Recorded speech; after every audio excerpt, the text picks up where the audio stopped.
আমরা husband wife, আমরা যা ইচ্ছে তা বলবো, তোর সমস্যা কোথায়? এই ফকিনীর বাচ্চা, তোর কতবার সাহস তুই আমার ওয়াইফের গায়ে হাত তুলি কেন?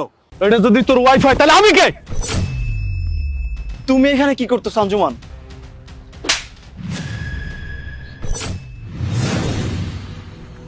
এই মামা, যাবেন? সারাদিন রিকশা দিয়ে ঘুরবো, কত টাকা নেবেন?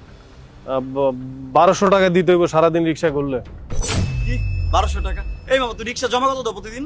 ভাই রিক্সা জমা দিতে হয় 120 টাকা, আর আপনার ইনকাম হয় 600 টাকার মতো।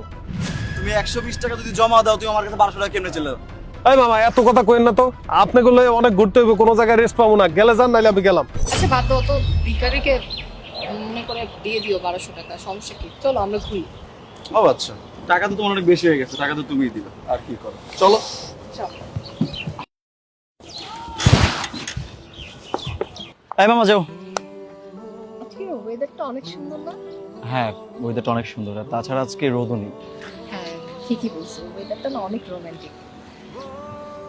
ভালোই লাগছে তোমার সাথে বের হয়ে। আমারও ভালো লাগতেছে, কিন্তু জানো বাবু, আমার একটু প্রবলেম হয়েছে, আমার কিছু টাকা লাগবে। আসলে তুমি তো জানো আমার চাকরি নেই, আর বাসা থেকে বারবার টাকার কথা শুনতে শুনতে খুব বিরক্ত হয়ে গেছে। আমাকে 20-30 হাজার টাকা দিও তো, কয়েকদিনের জন্য জাস্ট। 20-30 হাজার? এটা তো কোনো ব্যাপার না, আমি এটা তোমাকে দিয়ে দেবো। আমি জানি তোমার কাছে এটা কোনো ব্যাপার না, আর কি বলতে একটু আনইজি লাগে তো, কারণ কয়েকদিন আগে তো তুমি আমাকে টাকা দিলা। আচ্ছা বাই দ্য ওয়ে, তুমি তো আমাকে 2 লক্ষ টাকা দিয়েছিলে বাইক কেনার জন্য, কিন্তু আমি তো R15 ছাড়া কিনবো না।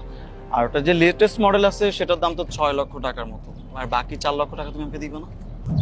দিব মানে এখন একটু ঝামেলার মধ্যে আছি, মানে আমার হাজবেন্ড না ইদানিং আমাকে একটু সন্দেহ করতেছে, কারণ আমি তো অনেক টাকা খরচ করতেছি। ও আমাকে জিজ্ঞাসা করে যে আমি এতগুলো টাকা কোথায় ওয়েস্ট করতেছি, আমি তোকে বলতে পারতেছি না যে আমি কোথায় খরচ করতেছি, কারণ একটা আমি তো শপিং করলে এত টাকা খরচ হওয়ার কথা না, তাই না? তোমাকে 2 লাখ টাকা দিলাম, তারপরে হচ্ছে আমরা ঘোরাফেরা করলাম, সব মিলে তো আমরা প্রায় 7-8 লাখ টাকা খরচ করে ফেলছি।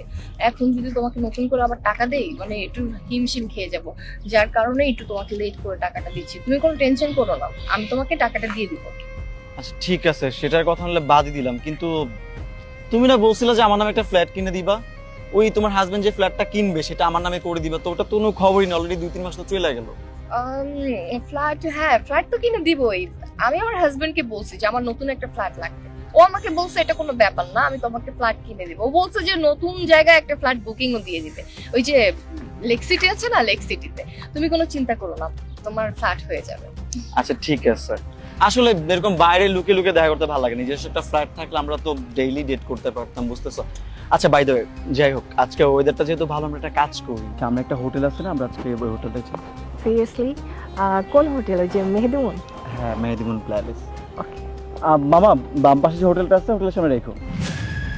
এই নামেন, নামেন, আপনারা নামেন। আরে কি আজব ব্যাপার, আপনি এরকম শাউট করতেছেন কেন? আপনারা নোংরা নোংরা কথা কইবেন আর আমি এনে রিক্সা চালাবো? এই নোংরা নোংরা কথা বলতেছি মানে? আমরা হাজবেন্ড ওয়াইফ, আমরা কথা বলছি, নোংরা কথা আর কি দেখছস তুই? আশ্চর্য, আমরা হাজবেন্ড যা মন চায় তাই বলবি, সেটা তো তোর সমস্যা। তোকে ভাড়া করছি ঘোরার জন্য, তুই সারাদিন ঘুরে বেড়াবি, আমাদের কথা মাঝখানে কান কান দিচ্ছিস তুই। আপনাকে ওই নোংরা কথা হই না, আমি রিক্সা চালাইতে পারবো না। আমরা হাজবেন্ড ওয়াইফ, আমরা যা ইচ্ছে তা বলবো, তোর সমস্যা কোথায়? এই ফকিনীর বাচ্চা, তোর কতবার সাহস তুই আমার ওয়াইফের গায়ে হাত তুলি কেন? এই বেটা, এই এটা যদি তোর ওয়াইফ হয় তাহলে আমি কে?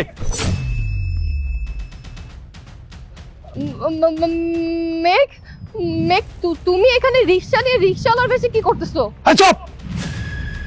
আর একটা কথা বলবি না। তুই কি মনে করছিস আমি বিদেশ থেকে কষ্ট করে পরিশ্রম করে টাকা পাঠাবো, আর সেই টাকা তুই খাবি আর আমার এই নিয়ে মজা নিবি, আর আমি এটা সহ্য করবো, তাই না? মেঘ দেখো, তুমি তো ঠান্ডা হও প্লিজ, তুমি যা ভাবতেছো ভুল ভাবতেছো। ও ও আমার বয়ফ্রেন্ড হবে কেন? ও আমার ফ্রেন্ড, আমরা জাস্ট ফ্রেন্ড। ও তোর ফ্রেন্ড? এতক্ষণ ধরে রিক্সার মধ্যে কি বলছিলি? ওরে তুই বাইক কিনা দিতেছোস, ওরে তুই ফ্ল্যাট কিনা দিতেছোস, ওর বাড়িতে ও টাকা পাঠায়। এই আমরা প্রবাসীরা আমাগুলাকে তোরা নাটক করস? আমরা রাত দিন 24 ঘন্টা কষ্ট করে খাইটা হাতের চামড়া উঠে গেছে, তোরে আমি লাখ লাখ টাকা পাঠাইছি, আমি কোনোদিন হিসাব করি নাই। আর সেই টাকা দিয়ে মাস্তি করবি, আমি সেটা ছাইড়া দেবো? শোন, আমারও বাংলাদেশে লোক আছে, আমি খোঁজ খবর নিছি তুই কোথায় যাস কি করস। আমার সন্দেহ হয়েছে দেখা, প্রথম 2-3 বছর আমি তোরে কোনো সন্দেহ করি নাই, আমি মাথার গাম পায়ে ফেললাম, নিজের রক্ত পানি করে আমি তোরে টাকা পাঠাইছি। আর তুই এরকম পরকীয়া করস, আমি তোরে ছাড়িয়ে দেবো? কোনোদিন তোরে আমি ছাড়িয়ে দেবো না। তুমি এখানে কি করতো সঞ্জুমান? আচ্ছা মুন্না, এই মেয়েটাকে? আরে ও তো আমার বোন লাগে। ও, এই মেয়েটা তোমার বোন লাগে তাই তো? আমি কি লাগি? হ্যাঁ, আমিও নিশ্চয়ই তোমার বোন লাগি। এখন তো তাই বলবে, তাই না? কি বলতেছো তুমি এইসব? হ্যাঁ, আমি তোমার বোন লাগি? আর তুমি ম্যারিড? এই মেয়েটা তোমার ওয়াইফ। তুমি আমার কাছ থেকে সব লুকাইছো মুন্না।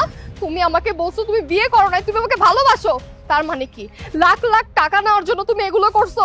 তুমি আমাকে ফাঁসাইছো আর আমার সংসারটা নষ্ট করে দিছো। হ্যাঁ, মিথ্যা বলছি।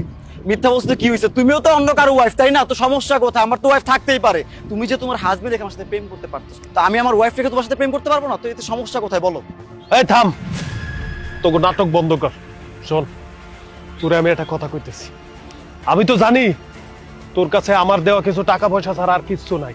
আর তুই কি মনে করছিস এই যে ফ্ল্যাট বুকিং দিছিস, এই ফ্ল্যাট বুকিং এর টাকা আমি নিজে ওইখান থেকে শোধ করে নিব। আর তুই তো রাস্তায় ভিক্ষা করবি, এই কারণে তোরে আমি রিক্সাটা দিয়ে গেলাম। বিদেশ থেকে আইসে এই রিক্সাটা কিনছিলাম শুধু তোরে হাতে নাতে ধরার জন্য। এই রিক্সা চালায় তুই এই পোলারে লইয়া খাইস। আর শোন, একটা কথা মনে রাখিস, তোরা কি মনে করছস তোরা সুন্দরী এই জন্য কি আমরা কি বিরহে থাকবো? না, আজকে থেকে নতুন ট্রেন্ড শুরু হইলো, আজকে থেকে নতুন নিয়ম। তুই এই পোলারে বিয়ে কর, আর এই যে ওর বউ, ওরে তালাক দিব, আমি তোরে তালাক দিব। আমি আজকে থেকে এই মাইয়ের লইয়া থাকবো, ওরে আমি বিয়ে করবো। আমি কোনো বিরহের মধ্যে থাকবো না। আজকে থেকে নতুন নিয়ম। ভালো থাক। এই চলো আঞ্জুমাল। মেঘ, শোনো আমার কথা। মুন্না, আমার তো সব শেষ হয়ে গেল। আমার তো সংসারটা ভেঙে গেল। তুমি ম্যারিড, আমি এটাও জানতাম না। ওরা তো ওদের মতো চলে গেছে। চলো না, আমরা একসাথে থাকি, আমরা বিয়ে করে ফেলি। এই, আমি তোমাকে বিয়ে করবো কেন? আমি তো তোমার সাথে ছিলাম তোমার টাকা পয়সার জন্য। তোমার এই হাজবেন্ড ছিল, হাজবেন্ডের কাছ থেকে টাকা পয়সা নিয়ে আমাকে দিতে আমি চলতাম, কারণ আমি বেকার, আমার কাছে কোনো টাকা পয়সা নাই। আর তোমার হাজবেন্ডই তো চলে গেছে, আমি তোমাকে বিয়ে কিভাবে করবো বলো? আমি তোমার সাথে থাকতেই পারবো না। আর শোনো, একটা কাজ করো, এই তোমার হাজবেন্ড তোমাকে রিক্সাটা দিয়ে গেছে না, তুমি রিক্সা চালায় খাও। আর যদি কোনো ভালো ছেলে পাও বিয়ে করে নিও। আর আমি তোমাকে জীবনে বিয়ে করতে পারবো না, কারণ যেই মেয়ে একটা প্রবাসীকে ঠকাইতে পারছে সে তো পরে আমাকেও ঠকাবে। আমি বাইরে থেকে কোনো একটা সাদা সাদা মেয়ে বিয়ে করে নিয়ে চলে যাবো, সমস্যা নেই। তুমি থাকো তোমার মতো।